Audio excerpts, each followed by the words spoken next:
দেখি 500 টাকার বাদাম কি কি আছে আপনার এখানে? 1 2 3 দেন তো বাদাম, 500 টাকার বাদাম দেন।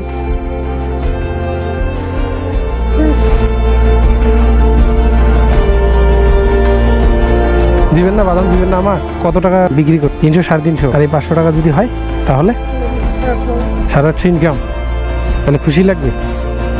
দেখি 500 টাকার বাদাম। তো হোটেল নাই, নাহলে আপনাকে তো খাওয়াইতাম আমি। আচ্ছা হোটেল আছে কোথায়? ওইখানে? আচ্ছা আচ্ছা চলেন। লোক কোথায়? চেনা চেনা লাগতেছে। বাসা তো এখানে পার্বতীপুরে।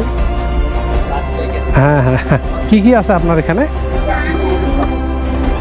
ভাই? কি দিয়ে খাবেন? মুরগি? মুরগি আর মাছ আছে, এই দুইটাই আছে। মাছ আর কিছু লাগবে? আচ্ছা ঠিক আছে, তাহলে আপনি খাওয়া করে চলে যান, আমি অন্য জায়গায় যাবো তো। আচ্ছা ঠিক আছে, ঠিক আছে ভাইয়া।